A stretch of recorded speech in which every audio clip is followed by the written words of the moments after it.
Welcome to Sleepy Crimes. I am Anna, your host. Tonight we drift into the shadows of the Nefertiti disappearance.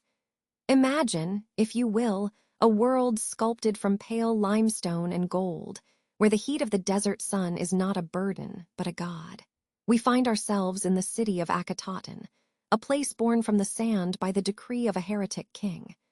The air here is heavy with the scent of blooming lotus flowers and the faint, sharp tang of river mud drying under a relentless sky. It is the year 12 of Pharaoh Akhenaten's reign, a moment in time when the empire seems to hold its breath, caught in a shimmering stasis of absolute power. The city is a marvel of white walls and open-air temples, designed so that no roof might ever come between the people and their singular deity, the sun disk. As we walk through these ancient streets in our mind's eye, the silence is punctuated only by the distant, rhythmic splashing of oars in the Nile and the soft rustle of palm fronds in the evening breeze.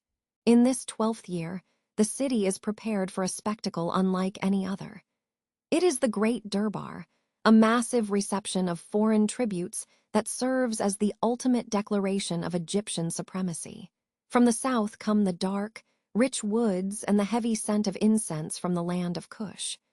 From the north, the glint of silver and the vibrant dyes of the Mediterranean. The atmosphere is thick with the dust kicked up by 1,000 marching feet and the high-pitched jingle of golden chariot harnesses. In the center of it all, seated upon a throne that seems to radiate the heat of the sun itself, is Nefertiti. She is not merely a wife or a consort. She is the great royal wife, the lady of the two lands, and the ruler of the Nile. Her presence is magnetic, a focal point for the thousands of eyes gathered in the courtyard. At this specific moment in history, her power has reached its absolute zenith. She is depicted in the temple reliefs as equal to her husband, her figure carved with the same imposing scale, her hand sometimes raised in a gesture of divine authority usually reserved for kings alone. Close your eyes and try to see her as she appeared then. She wears a tall, flat-topped blue crown that sits regally upon her brow, a symbol of her unique status. Her gown is made of the finest, most translucent linen, so thin it ripples like water against her skin. Around her neck is a heavy collar of gold beads, each one polished to a mirror finish, catching the orange glow of the setting sun. Her face, made famous to us by a single limestone bust found thousands of years later, is a study in grace and strength. The high cheekbones, the long, swan-like neck, and the slight, knowing curve of her lips. As the foreign princes bow before the throne, offering their gifts of lapis lazuli and ivory, Nefertiti stands as the living embodiment of the goddess on earth. She and her husband are the bridge between the human world and the divine sun disk, the Aten. They are the primeval couple, the source of all life and light for their people. There is no hint in this grand celebration that anything is amiss, no shadow of the silence that is about to fall. The religion of the Aten was a religion of light, and in this 12th year, that light was blinding. The temples were filled with offerings of fruit and flowers, piled high on altars that sat open to the sky. As the sun reached its highest point each day, the king and queen would stand beneath its rays, believing that the hands at the ends of the sun's beams were reaching down to touch them, to give them life and breath. This was a world of total devotion, where the old gods like Amen had been cast aside, their names chiseled out of the stone walls. Nefertiti was the high priestess of this new order. Her voice would have carried across the limestone courts, chanting hymns to the light that sustained the world. The devotion between the royal couple was also a matter of public record. They were shown kissing in their chariot, or with their 6 daughters playing at their feet. It was a picture of a perfect, divinely sanctioned family, frozen in a moment of eternal summer. The wealth of the empire was at its peak, and the queen was the heart of its beauty. But then, as if a great cloud has suddenly passed over the sun, the records begin to change.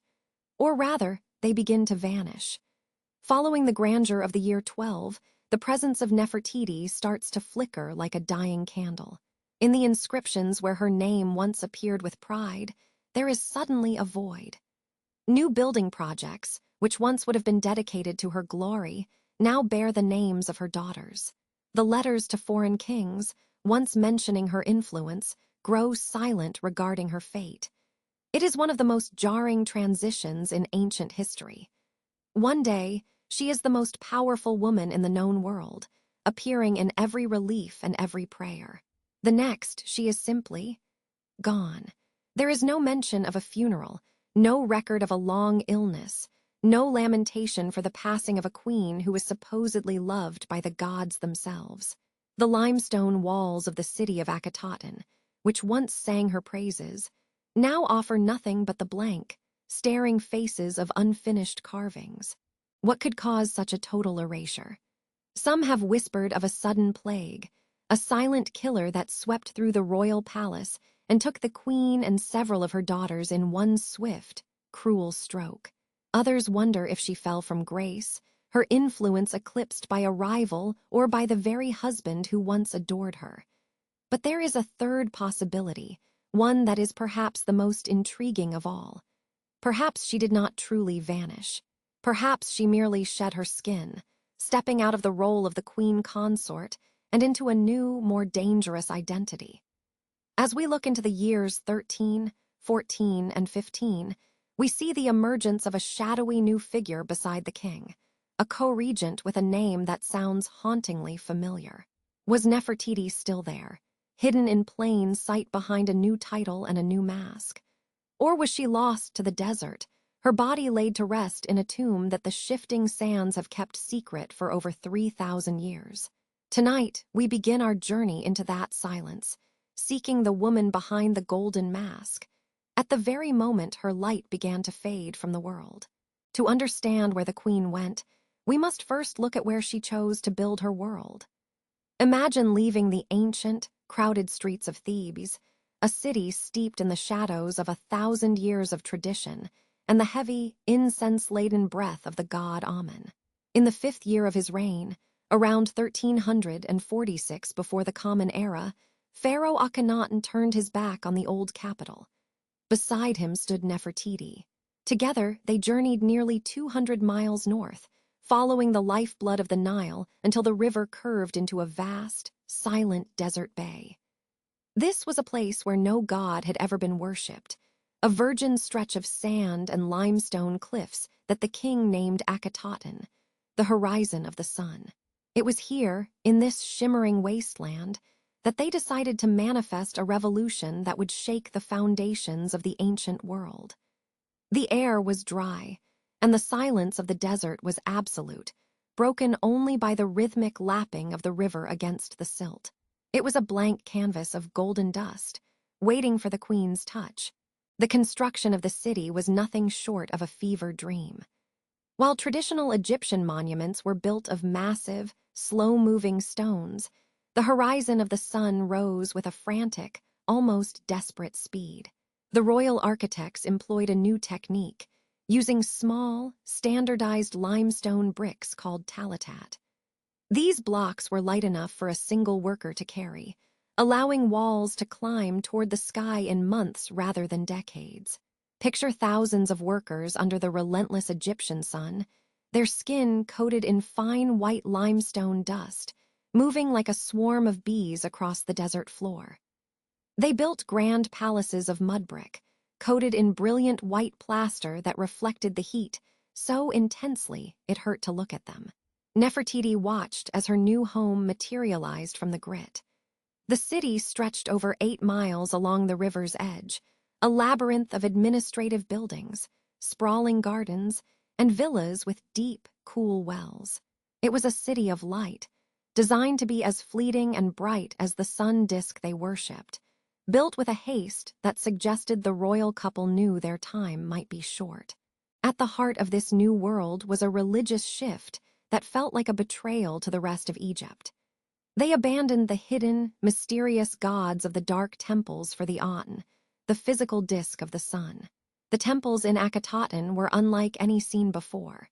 Instead of dark, enclosed sanctuaries where priests whispered to gilded statues in the flickering light of oil lamps. These temples were roofless. They were vast, open courtyards designed to catch every single ray of the sun. Nefertiti was not merely a queen consort in these spaces. She was a vital bridge between the divine and the earthly. In the great temple of the Aten, she stood in the center of more than 900 small altars, each one heaped with offerings of fruit, flowers, and incense that smoked under the direct gaze of the sun.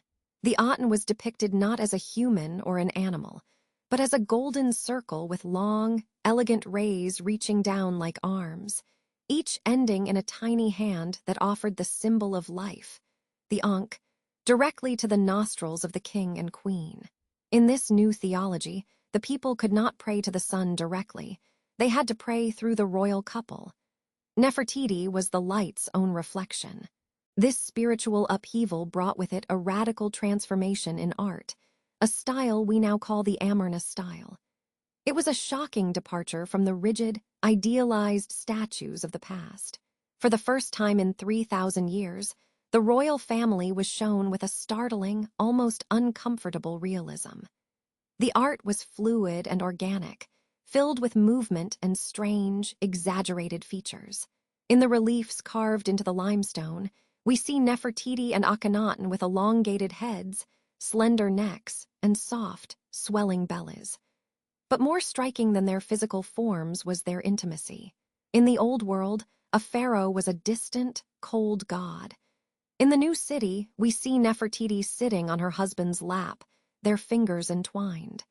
We see them kissing their 6 young daughters, the princesses playing at their feet or being dangled affectionately in the air.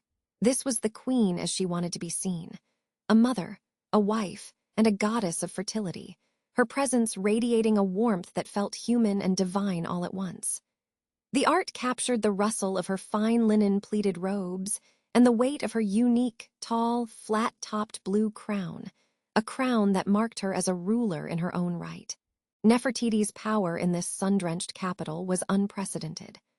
On the edges of the city, 14 massive boundary stelae were carved into the limestone cliffs, some reaching 20 feet high.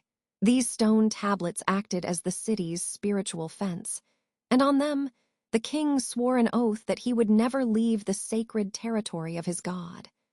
Nefertiti is there on every stela, her figure carved at the same scale as the pharaoh, a rare and powerful statement of equality. In the temple reliefs, she is shown performing duties once reserved strictly for men. We see her riding her own chariot through the streets of the city, the wind whipping her ribbons as she stands tall and confident. There are even scenes of her smiting the enemies of Egypt, a classic pharaonic pose of total dominance. She was the Lady of Grace and the mistress of Upper and Lower Egypt, a woman who had successfully replaced the ancient goddesses with her own living breath. To the residents of the city, she was the beautiful one who had come, the very soul of the revolution. But a city built on sand and driven by the will of 2 people is a fragile thing. As the years passed, the tension outside the cliffs of Akhenaten began to seep through the boundary lines. The priests of the old gods, stripped of their wealth and their power, waited in the shadows of Thebes. The military, though loyal for now, watched as the king and queen focused more on hymns to the sun than on the rising threats at the empire's borders. Within the city, life was a choreographed dance of light and devotion, but the rapid construction meant the mud bricks were already beginning to crack under the dry heat. The whitewashed walls were brilliant, but they were thin. Nefertiti was at the height of her influence, her name echoing through the open-air temples and her face immortalized in the workshop of the sculptor Thutmose. Yet, it is exactly at this moment of peak radiance that the records begin to flicker. The Golden City was a dream held together by the sheer force of the Queen's presence, and as we will see, even the brightest sun eventually begins to set. The year 12 of the reign of Akhenaten arrived with a brilliance that seemed to defy the growing tensions of the empire. In the city of Akhenaten, the horizon of the sun, the air was thick with the scent of burning frankincense and the fine, golden dust kicked up by thousands of marching feet. This was the time of the Great Durbar, a massive state reception where the world came to bow before the heretic king and his beautiful queen. If we look closely at the limestone walls of the tomb belonging to a high official named Mer II, we see the last great moment of clarity for Nefertiti. The reliefs are carved with a frantic, rhythmic energy. We see ambassadors from the south, from the land of Kush, draped in leopard skins and carrying heavy rings of gold. From the north come the Libyans and the people of the islands, their hair styled in elaborate braids, bringing chariots and fine linen. In the center of this swirling sea of tribute sit Akhenaten and Nefertiti, side by side, beneath a canopy that glitters with the rays of the Aten. This is the zenith of their power, a snapshot of a family that ruled not just a nation, but a new reality. Beside the throne, the 6 daughters of the royal house stand in a line, their small figures captured in the soft, flowing lines of the Amarna style.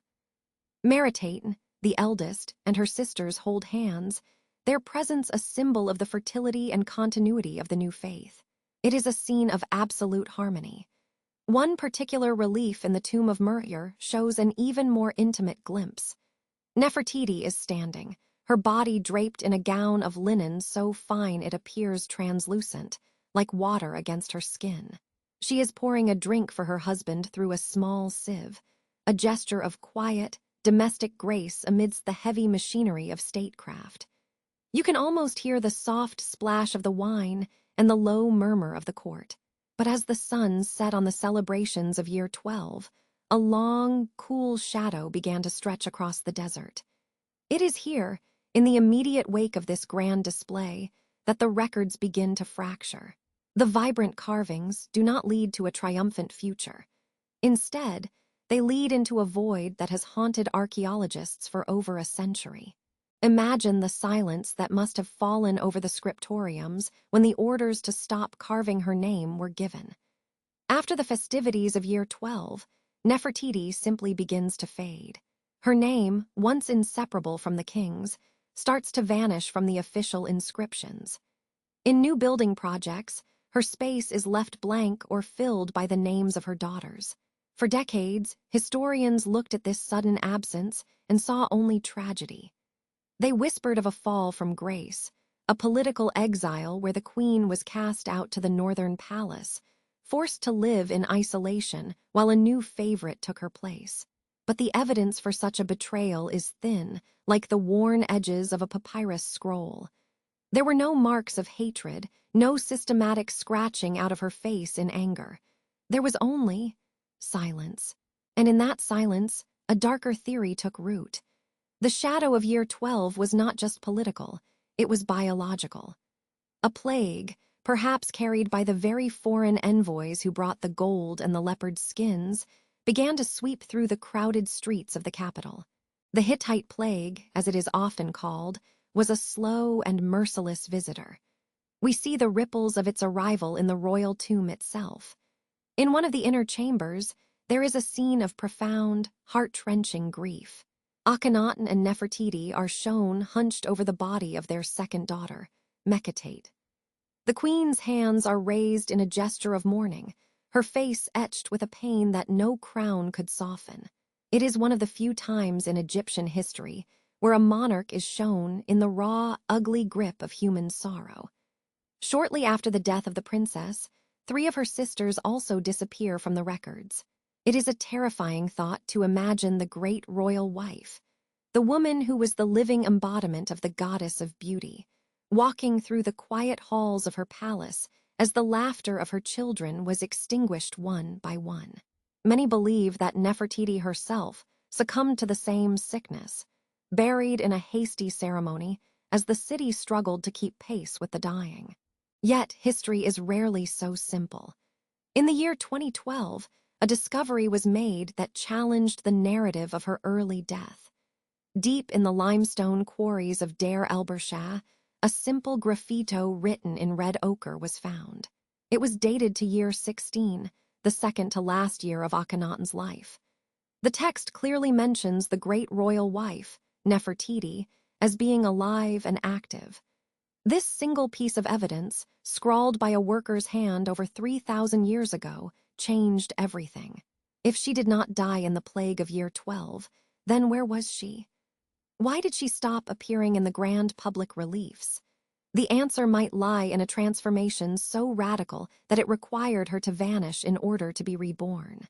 A theory suggests that Nefertiti did not leave the throne, but instead she ascended it. She may have traded her queenly crown for the blue war crown of a pharaoh, taking on a new name, Neferneferuaten. She became the Shadow King, the silent partner who would attempt to hold the crumbling world together as her husband's health and sanity began to fail.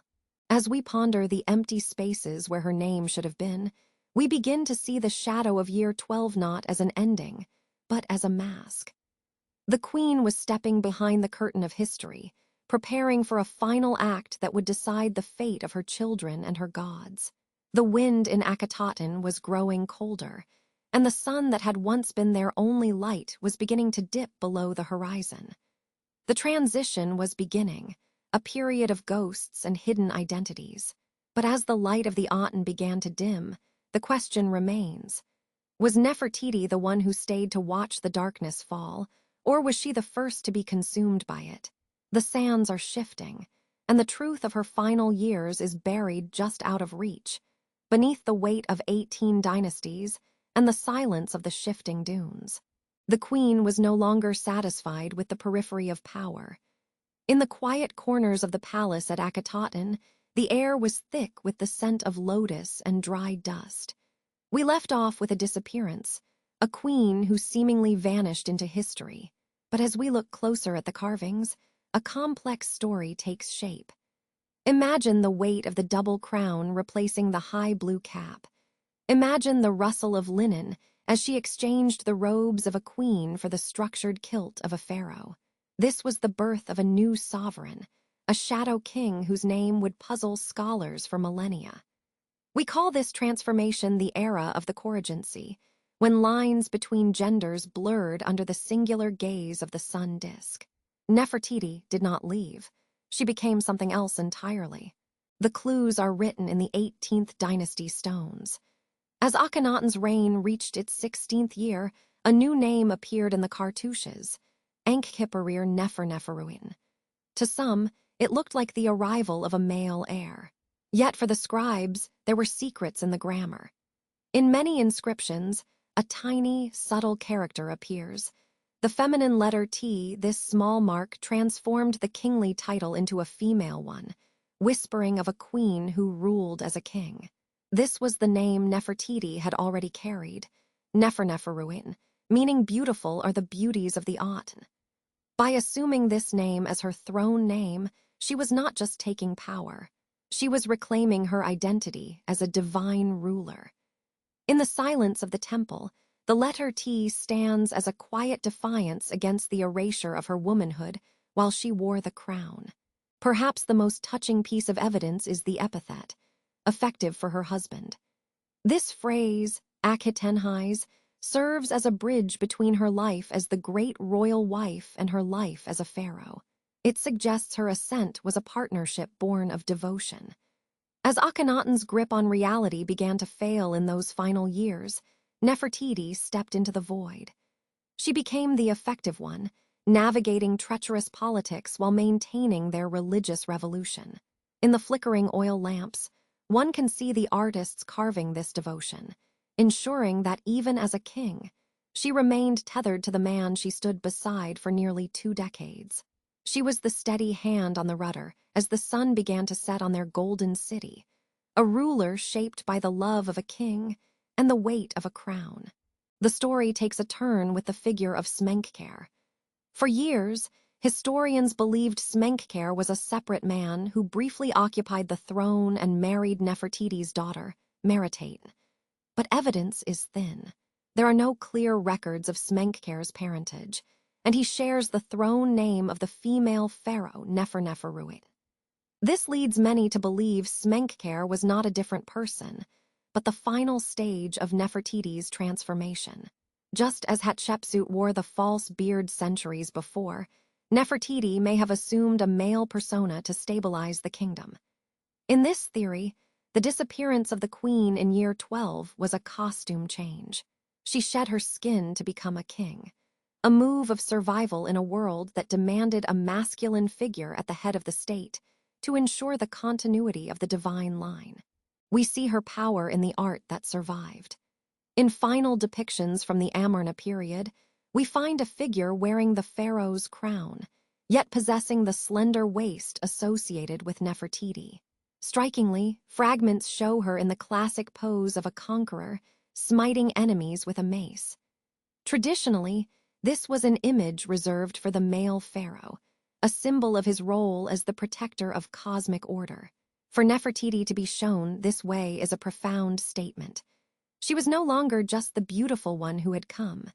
She was the warrior who stayed, holding the shepherd's crook and the flail while the world around her crumbled into chaos. She was the sovereign who stood alone against the rising tide of the old gods and the shadows of the past, proving that a queen's strength could match any king's. Yet her reign was scrubbed from the records. Later pharaohs sought to erase the Amarna experiment. Nefertiti's monuments were dismantled, and her name was struck from the king lists. Even her burial was compromised. Many treasures found in Tutankhamun's tomb, his pectoral, his sarcophagus, and even his death mask were for Neferneferuit. The woman who reigned alone gave her finery to a child, leaving her body to vanish, a ghost in a stolen tomb. She ruled in the light of the Aten, then passed into the darkness of the unknown, leaving only these silent, gendered clues behind for us to find in the deep dust of time. Her story remains a whisper of ancient ambition, a queen who chose to be a king to save a dying dream. We look for her still, buried beneath the layers of history, waiting to be named. The great sun temple of Akhenaten, once bathed in the relentless and blinding light of the Aten, began to fall into a profound and heavy silence. The melodic chants of the priests, which had once filled the vast, open-air courtyards from dawn until dusk, were replaced by the low, haunting whistle of the wind moving through empty limestone doorways. After 17 years of revolutionary fervor and religious transformation, the heart of the experiment had stopped beating with the passing of the king. We can imagine the atmosphere in the city during those first few months of uncertainty, the sense of a grand dream cooling like desert stone at midnight. The colorful murals of papyrus reeds and swimming fish in the royal palaces remained vibrant, yet they were now silent witnesses to a slow, inevitable retreat.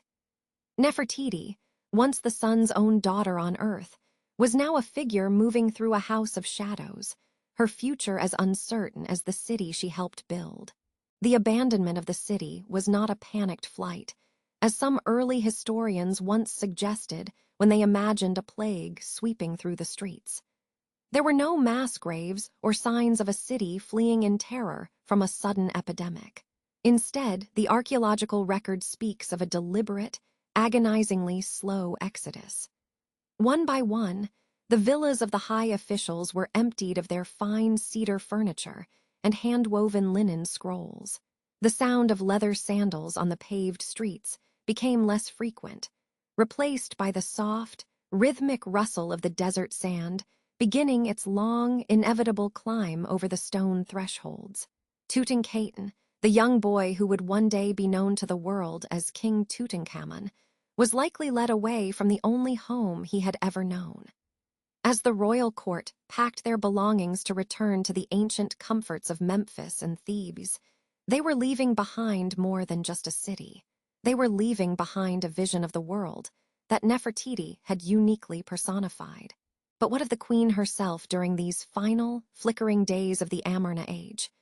Some evidence suggests she did not simply fade away when her husband died.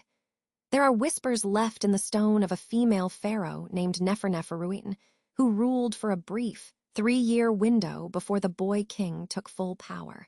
If this was indeed Nefertiti, as many modern scholars believe, she may have spent her final years trying to navigate the impossible transition back to the old ways while keeping the core of her family's legacy alive. We see her name appearing in red ochre graffiti in the surrounding quarries, still holding her titles, still beloved of the sun god. Yet, even as she may have sought to steady the ship of state, the tide of history was already turning against her. The very people who had once bowed to her beauty were now preparing to reclaim the old gods, and they would not allow the memory of the Sun Queen to survive the transition. As the last of the royal barges sailed south toward Thebes, the city of Akhenaten was left to the mercy of the elements and the growing anger of those who followed. The successors, particularly the general Hormheb, viewed the Amarna period not as a golden age, but as a period of chaotic heresy that had weakened the very fabric of Egypt. They returned to the city not with offerings, but with hammers and heavy chisels. This was the beginning of a systematic campaign of erasure, a ritualized forgetting. Imagine the sharp, metallic sound of tools striking the delicate limestone reliefs in the heat of the afternoon. They targeted the faces of Nefertiti and her husband, meticulously hacking away their features so they could no longer breathe or see in the afterlife. The small stone blocks known as talatat were pulled from the temple walls and used as mere rubble, hidden away as fill inside the massive pylons of newer, more traditional temples at Karnak. The desert, ever patient and ever hungry, began to swallow what the Vandals had missed. For thousands of years, the fine, abrasive grit of the Sahara drifted through the windows of the queen's private quarters. It covered the painted floors where she once walked and filled the garden pools where blue lotuses had once bloomed in the morning sun. The brilliant blues and golds of the Amarna style were buried under a protective shroud of beige dust. Nefertiti's name, once shouted from the rooftops of a new world, was now buried deep beneath the dunes, becoming a secret kept by the earth itself. The city became a ghost, a series of low walls and foundations that looked, from above, like the skeletal remains of a forgotten dream. Without the daily rituals performed to the sun disk, the spirit of the place seemed to retreat into the very stones, waiting for a future that would not come for over 3,000 years. By the time the later pharaohs of the 19th dynasty rose to power, the memory of Nefertiti had been effectively scrubbed from the official king lists. To the ancient Egyptians of that later era, it was as if the 17 years of the Amarna revolution had never occurred. The official records jumped from the reign of Amenhotep III directly to the reign of Hormheb, skipping over the heretic king and his beautiful queen entirely. Nefertiti became a shadow, a name lost to the passage of time, her image preserved only in the fragments of stone hidden within the hearts of other monuments. She had transitioned from the most powerful woman in the known world to a phantom of the desert. But even in this long silence, the earth held onto her image, protecting her elegance beneath the sand and waiting for the day when the dust would finally be brushed away to reveal her face once more. For over 3,000 years, the city of the sun rested in a silence so profound it seemed, as though the earth itself had forgotten the names of those who once walked its streets. The winds of the desert had performed a slow, relentless burial, draping the remains of Akhenaten in a thick shroud of golden sand and broken mud brick. By the early 20th century, the site known as Amarna was little more than a series of mounds and whispers, a place where the heat shimmered off the ground like a ghost. But in the winter of 1912, the silence was finally broken by the rhythmic scraping of trowels and the low murmur of voices. A team from the German Oriental Society, led by the meticulous archaeologist Ludwig Borchert, had arrived to peel back the layers of time. They were not looking for a queen specifically, but rather for the bones of a city that had dared to defy the traditions of old Egypt. They worked under a sun that felt as ancient as the ruins themselves, unaware that they were standing directly above the most famous face in human history. Ludwig Borchert was a man of precision, a scholar who preferred the cold facts of architectural plans over the romanticism of treasure hunting. Funded by the wealthy philanthropist James Simon, Borchert's expedition was organized with military discipline. They had divided the ruins into a grid, systematically exploring the residential quarters of the ancient capital.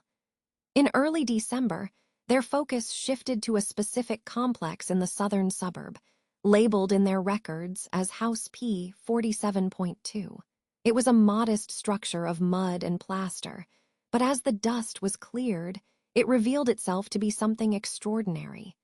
This was once the atelier of Thutmose, the master of works and the king's favorite sculptor. Within these crumbling walls, the artistic revolution of the Amarna period had been given physical form. The floors were littered with fragments of stone and trial pieces, the discarded experiments of an artist who sought to capture life not as a static ideal, but as a breathing, moving reality. The air in the workshop felt heavy, as if the creative energy of Thutmose still lingered in the shadows of the ruins. The morning of December 6, 1912, began with a sense of ceremony that had nothing to do with archaeology. High-ranking guests, including Prince Johann Georg of Saxony, had arrived at the site to witness the progress of the excavations. Borchert, ever the dutiful host, found himself balancing his scientific duties with the demands of royal hospitality. He had left the direct supervision of the dig to his colleague, Hermann Rank, while he attended to the visitors near the banks of the Nile. It was around 12:30 in the afternoon when the atmosphere suddenly shifted. A scout was sent running toward the group, breathless with news from the workshop. Rank had seen something. In room 19 of the sculptor's house, amidst the rubble of a collapsed shelf, a flash of color had appeared in the gray-brown dirt. It was a hue that did not belong in the monochromatic world of the desert, a vibrant, startling splash of blue and flesh-toned red. Borchert excused himself from the prince and hurried toward the trench, his heart likely hammering against his ribs as he approached the edge of the excavation. As Borchert reached the site, the workers had already set aside their metal tools. When the find is this delicate, only hands and soft brushes will do. He knelt in the dust of room 19, watching as the sand was slowly pushed away from a slender, elegant shape. First, the neck emerged, a graceful, swan-like curve of limestone coated in smooth stucco. It was painted a soft, realistic tan, with delicate red ribbons trailing down the back. Just a few inches away, the back of a tall, flat-topped wig or crown began to take shape, its deep blue pigment still as vivid as the day it was applied 3,300 years prior. The team worked in a tense, reverent silence, the only sound being the soft rasp of bristles against stone. They had to move with agonizing slowness because the bust was lying near a portrait head of King Akhenaten, and the debris was packed tightly around them both. For a moment, it felt as though they were reaching through the veil of death to pull someone back into the light. Then the face was revealed. As the final layer of earth fell away, Nefertiti looked back at them. She had been lying face down in the sand, protected by the very ruins that had buried her. When she was lifted out and cleaned, the effect was hypnotic. Her features were perfectly symmetrical, with high, arched cheekbones and a slender, regal nose. Her lips were stained a deep, dusty rose, and her eyes were outlined in heavy black kohl, just as they would have been in life. But there was a haunting quality to her gaze. While her right eye was a piercing orb of rock crystal and black wax, her left eye socket was empty, filled only with the smooth, unpainted limestone of the core. It gave her an enigmatic, lopsided expression, as if she were keeping a secret from the men who had disturbed her rest. The contrast between her pristine beauty and that one missing eye made her feel less like a statue and more like a woman who had simply closed one eye to wait out the centuries. Ludwig Borchert, usually so reserved and clinical, was overwhelmed. In his excavation diary that night, he struggled to find the words to capture the moment. He wrote a brief, technical description of the 47-centimeter tall limestone bust, noting the blue wig and the ribbons. But then his scientific detachment crumbled. He scribbled a sentence that would become legendary in the annals of Egyptology. Description is useless, see. He knew, even then, that no photograph or written account could convey the sheer presence of the object. It was, in his words, the most lifelike Egyptian work of art ever found.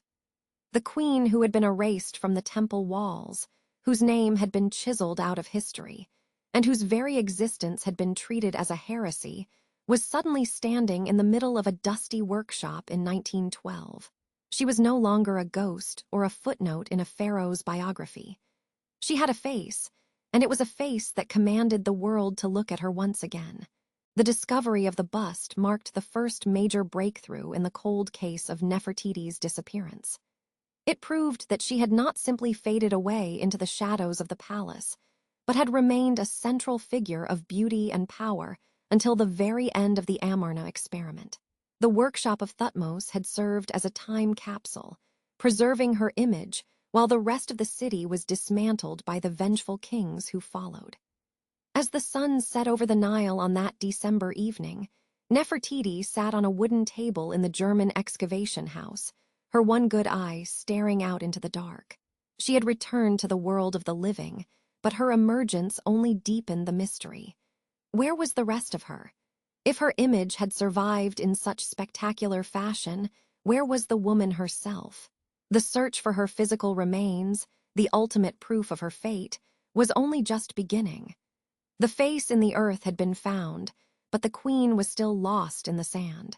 The desert air of the Valley of the Kings carries a particular stillness, a heavy, golden silence that feels as though it has been compressed by the heavy weight of 3,000 years of sun.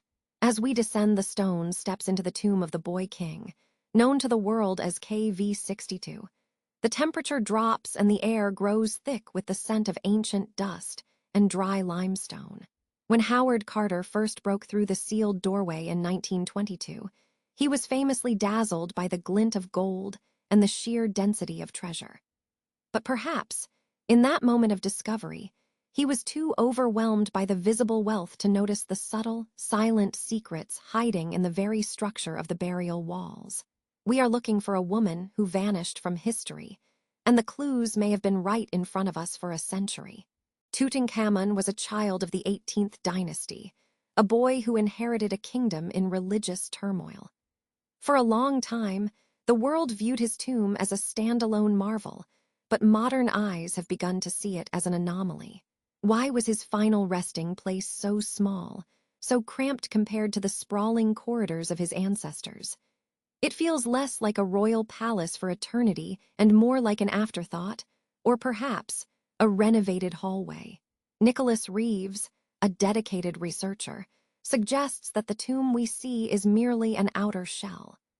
He posits that the young king was buried in the antechamber of a much larger, more magnificent tomb that was originally intended for someone else.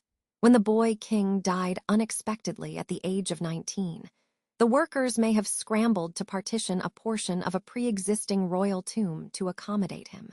In 2015, high-resolution digital scans provided a new way to see through the paint and plaster.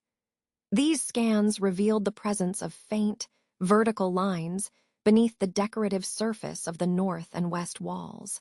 These lines suggest the existence of two hidden doorways, sealed and plastered over so skillfully that they remained invisible to the naked eye for over 3,000 years. One of these doors is believed to lead to a storage room, but the other, located on the north wall, is hypothesized to lead to the true burial chamber of the original owner. Reeves argues that this owner was none other than Nefertiti. Imagine the possibility that the most famous tomb in history is merely a gateway, a golden curtain pulled over the final resting place of the lost queen who ruled before the boy was ever crowned. The evidence is not just in the architecture, but in the very art that surrounds the sarcophagus. On the north wall, a mural depicts the ritual of the opening of the mouth, where the new king, performs the ceremony for the deceased Tutankhamun. However, a closer inspection of the faces in this painting reveals something startling. The profiles of the figures do not match the traditional features of Instead, they bear the snub nose and rounded chin of a young Tutankhamun. Even more incredible are the hidden hieroglyphs. It appears that the names were changed, written over with fresh paint. Reeves suggests that the original scene depicted Tutankhamun performing the funeral rites for his predecessor, Nefertiti.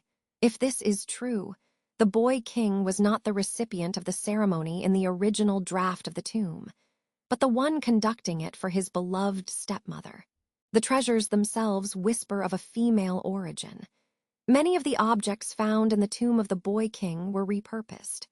The famous golden death mask, an icon of ancient Egypt, has features that suggest it was not originally made for a male ruler. Look closely at the ears. They are pierced.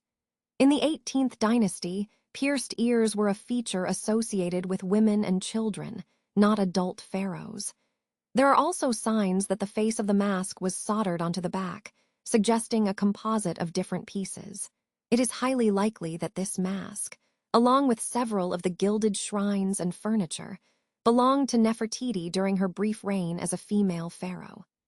When she died, her items were stored, and when the boy king followed her shortly after, his grieving court reached for the closest royal finery available to send him into the afterlife. As we stand in the quiet dark of the chamber, we consider the relationship between these two figures. Nefertiti was the powerful queen, the stepmother, and perhaps the mentor to the young Tutankhamun. Their lives were intertwined by blood and by the radical changes brought by his father, Akhenaten. DNA studies have struggled to place her definitively, with some pointing to the mummy known as the Younger Lady in Tomb KV35, while others argue that the queen remains hidden, untouched by time, just inches behind the painted plaster of the north wall. The proximity is haunting.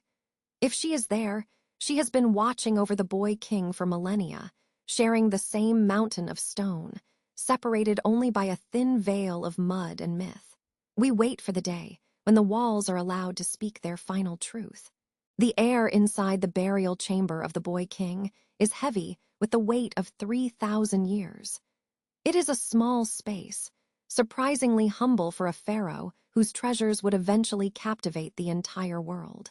As we stand in the center of this room, known to archaeologists as King's Valley 62, the yellow-painted walls press in with a golden intensity. Previously, we considered the intimate, perhaps even fraught, relationship between Nefertiti and her stepson, Tutankhamun.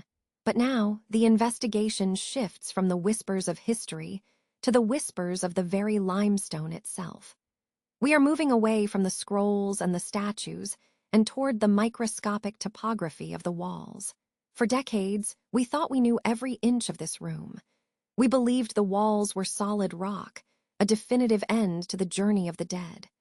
But in the modern era, a new kind of light has been cast upon these ancient surfaces, revealing that what we see might only be a veil, a thin layer of plaster and paint designed to hide a much grander secret.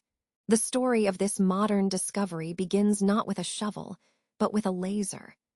In the year 2009, a group called Factum Art entered the tomb with a mission of preservation. Their goal was to create a digital twin, a perfect three-dimensional record of the burial chamber, so that a replica could be built for tourists, protecting the original from the humidity of human breath. They used a specialized scanner that moved across the walls with agonizing slowness, recording the surface at a resolution of a few hundred microns. Imagine a light so precise it can feel the texture of a single brushstroke or the faint ripple of a drying patch of mud. For years, this data sat in digital archives, a sea of gray wireframes and topographical maps. It wasn't until 2015 that the British Egyptologist Nicholas Reeves began to look at these scans with a different set of eyes. He wasn't looking at the beautiful depictions of gods and kings. He was looking at the naked skin of the walls beneath the color. What Reeves found sent a shockwave through the world of archaeology.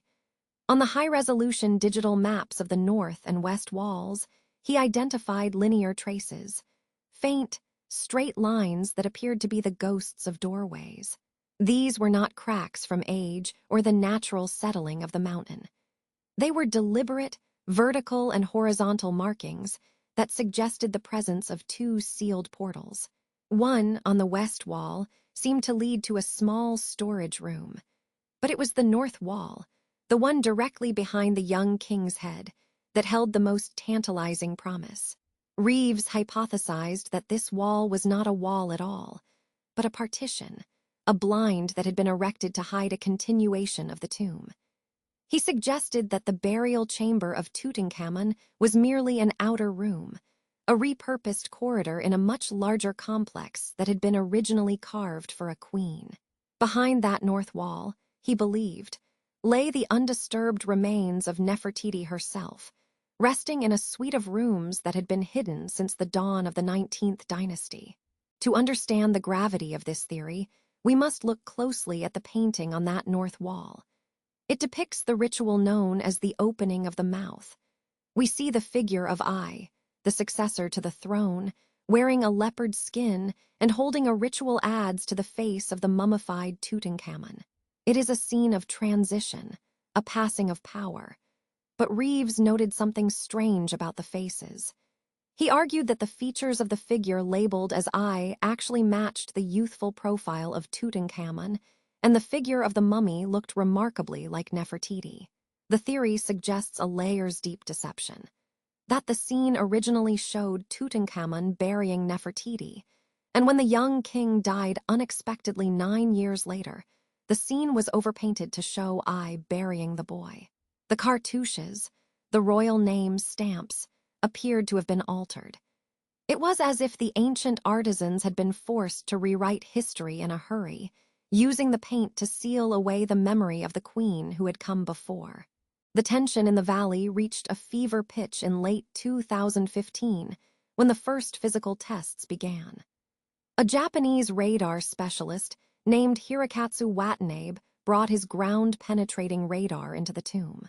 The device sends pulses of electromagnetic energy into the rock, and the way those pulses bounce back tells us if there is solid stone or an empty void behind the surface.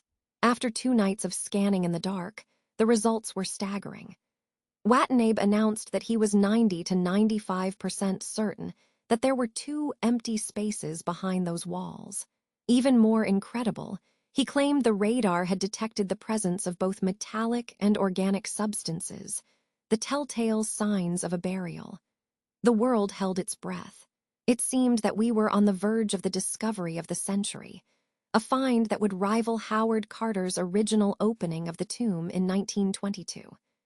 The idea of the lost queen waiting just inches away, through a thin layer of decorated plaster, felt almost tangible. However, as with all great mysteries of the desert, the truth proved elusive. In the years that followed, more teams arrived with even more advanced technology. A survey funded by National Geographic in 2016 provided data that was frustratingly inconclusive. Then, in 2018, a team from the Polytechnic University of Turin conducted the most comprehensive scan to date. Using 3 different radar systems, they spent days probing every centimeter of the burial chamber. Their conclusion was a devastating blow to the theory. They found no evidence of any hidden rooms, no voids, and no secret corridors. They suggested that the anomalies detected earlier were likely just the natural variations of the limestone bedrock, or the way the radar waves bounced off the very walls of the chamber itself. The Egyptian Ministry of Antiquities eventually declared the matter settled, stating with a high degree of confidence that no secret chambers exist. And yet, the debate continues to simmer among those who have seen the scans for themselves. As we stand here in the silence of our own imagination, we have to wonder why the walls seem to whisper so loudly to some and not at all to others. Even if the rooms are not there, the fact remains that Tutankhamun's tomb is an architectural anomaly. It is too small, it is turned the wrong way for a king, and 80% of the burial equipment was repurposed from other royals. Whether Nefertiti is physically behind that north wall or not, her presence haunts the space.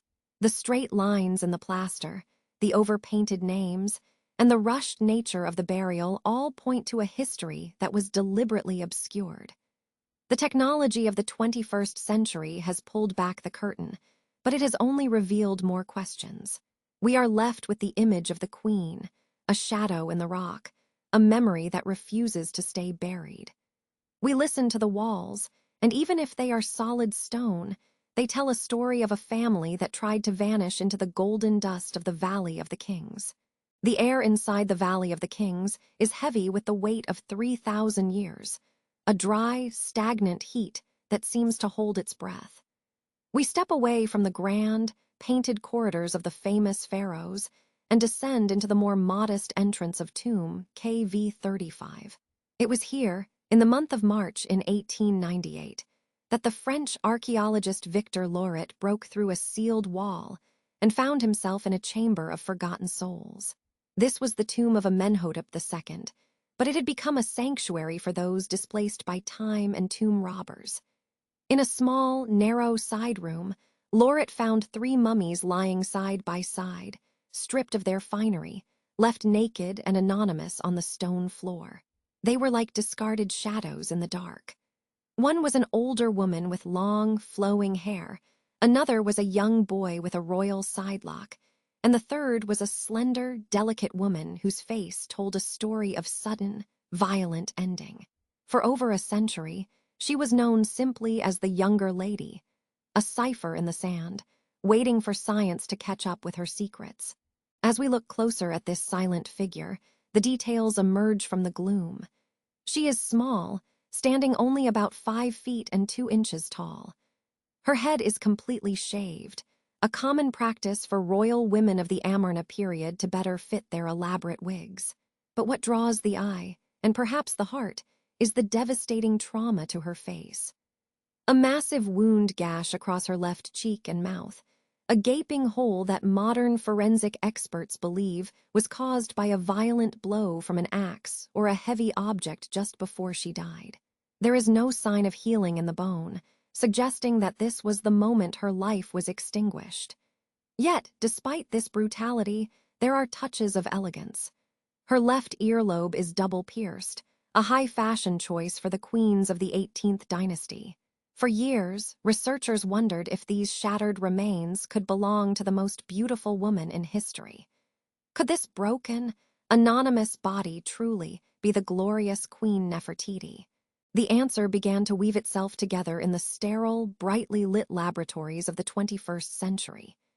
In 2010, a landmark genetic study led by Zahi Hawass sought to map the tangled family tree of the boy king, Tutankhamun.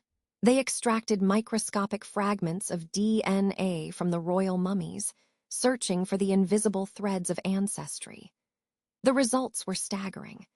The genetic code confirmed, with a probability of over 99.99%, that the Younger Lady was the biological mother of Tutankhamun.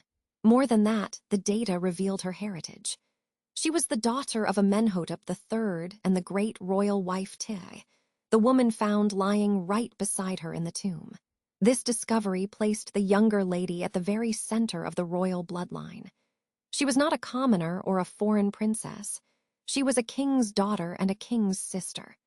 This meant she was likely the full sister of the mummy found in tomb KV55, who many believe to be the heretic pharaoh Akhenaten himself. This genetic revelation created a storm of debate among historians that continues to swirl like the desert winds. If the Younger Lady is the sister of Akhenaten and the mother of Tutankhamun, does that automatically make her Nefertiti? Here, the ancient texts and the modern DNA begin to clash. In every inscription we have found, Nefertiti is never referred to as a king's daughter. She is a queen, a powerful partner, a beloved wife, but the title of royal princess is conspicuously absent from her name. This has led many to believe that the Younger Lady is actually a different woman entirely.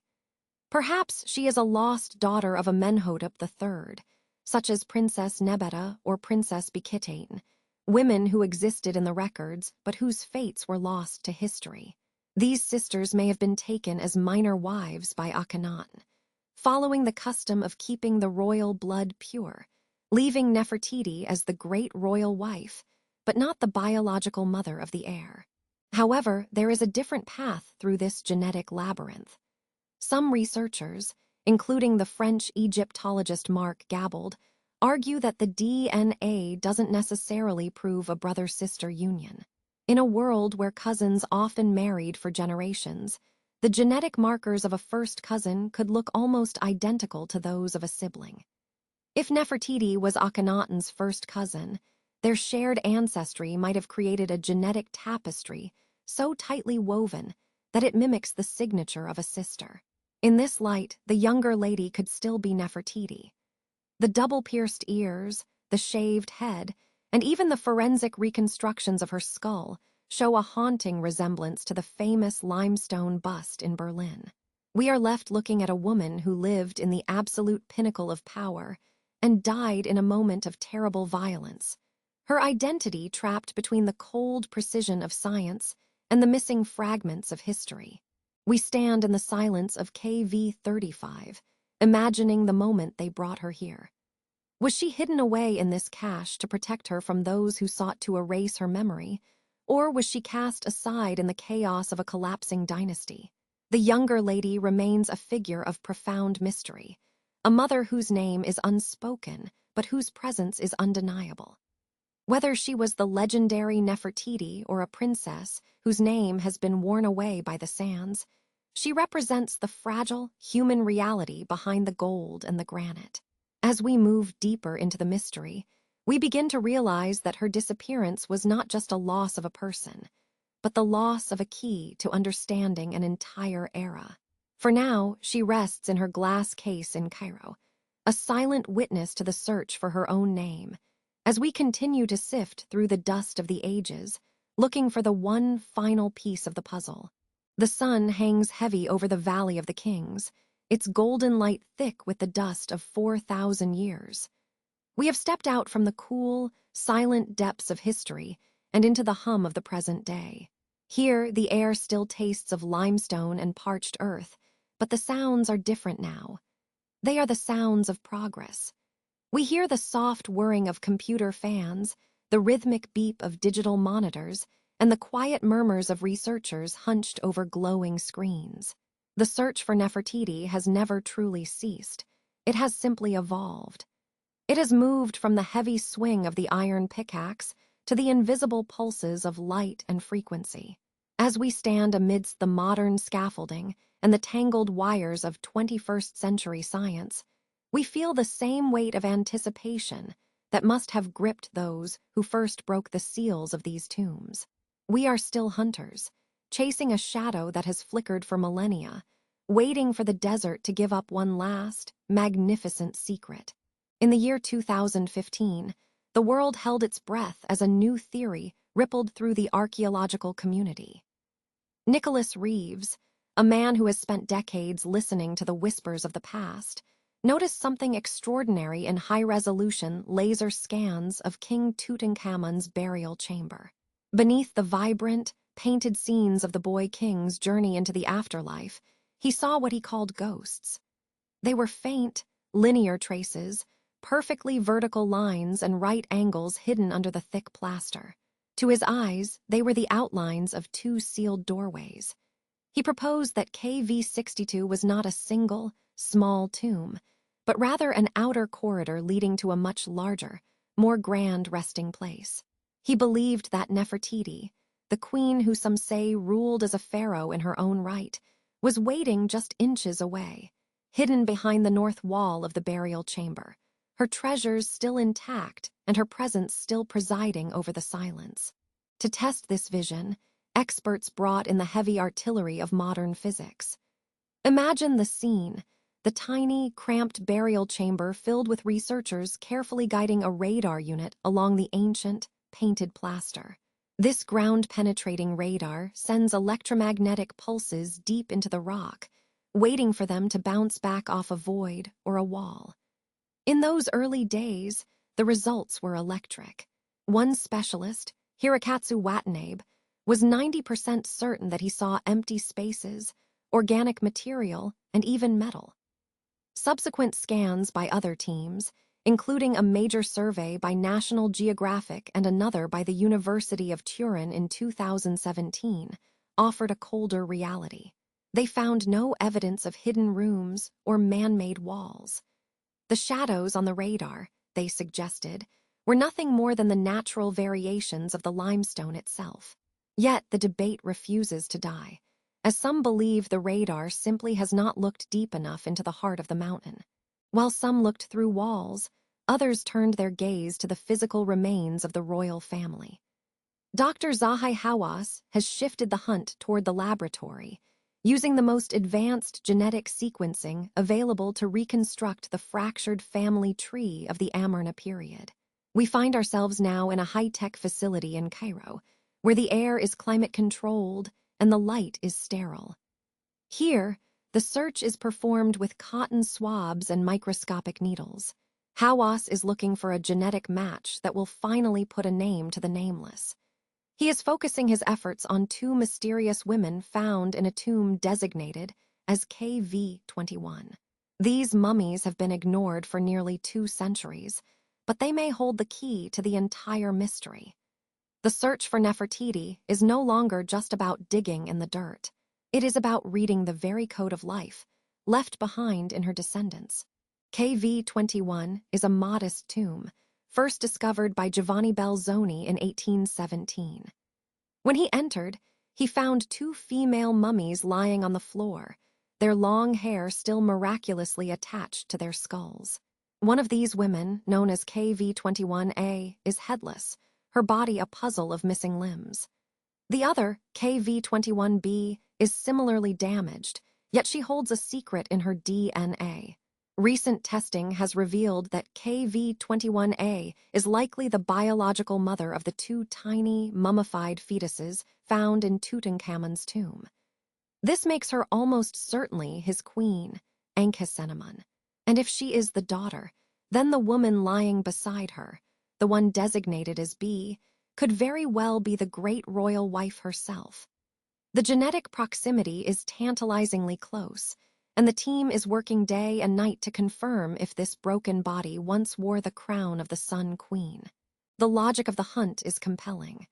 If we have found the daughter, the mother cannot be far behind. Hawass and his team are currently meticulously comparing the DNA of KV-21B to the known relatives of the 18th dynasty.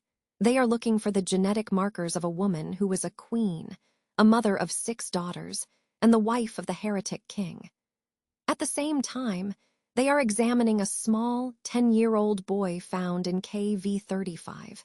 If this child is proven to be the brother of Tutankhamun and the son of Akhenaten, he becomes a vital anchor for the entire lineage. Every piece of bone, every strand of ancient hair, is a data point in a grand calculation. We are living in a moment of transition, where the mysteries of the pharaohs are being decoded bite by bite, sequence by sequence, bringing us closer to a face we have only known in stone. As we look toward the year 2025, the anticipation in Egypt is palpable. Hawass has predicted that this will be the year of the great reveal, the moment Nefertiti is finally returned to the world. Whether she is found in the silent corridors of the Western Valley, where excavations continue to turn up the workshops of ancient craftsmen, or identified through a D and a match in a museum basement, the goal remains the same. We seek to give a face to the legend, to find the woman behind the beautiful limestone bust. The search continues in the dust, in the labs, and in the quiet corners of the desert. The Valley of the Kings still holds its breath, and so do we, waiting for the final piece of the puzzle to fall into place. Tonight, we leave the scientists to their screens and the mummies to their dreams, knowing that the truth is closer than it has ever been in 3,000 years. As we stand on the threshold of the year 2025, the silence of the Valley of the Kings seems deeper than ever before. It is a silence that has been held for over 3,000 years, a heavy, velvet quiet that stretches across the limestone cliffs and the deep, winding tunnels of the royal necropolis. The sun, a golden disk not unlike the Aten that Nefertiti once worshipped, dips below the horizon, casting long, purple shadows across the shifting sands. We left off with the echoes of a promise, a prediction that this coming year might finally be the one where the veil is lifted. Dr. Zahi Hawass, after decades of tireless pursuit, believes we are closer than we have ever been to finding her. But as the desert air cools and the first stars begin to prick through the indigo sky, we must reflect on what it means to search for a ghost. Think of the mummy designated as KV-21b. She lies in a tomb discovered over 200 years ago, in 1817, by the explorer Giovanni Belzoni. For centuries, she was just a collection of damaged remains, her skull crushed by ancient tomb robbers, her body left in a state of fractured grace. Yet, there is a detail that haunts the researchers who look upon her. Her left arm is flexed across her chest, the fingers curled in what Egyptologists call the queenly pose. Even in her desecration, she carries the posture of royalty. DNA testing in 2010 provided a tantalizing clue, showing a close maternal relationship to another mummy in the same chamber. A woman likely to be Akhenaten, the wife of King Tutankhamun. If that younger woman is the daughter, then the elder woman, with her narrow skull and remnants of brown hair, could very well be the great royal wife herself. But the mystery of Nefertiti is not just about where she was buried.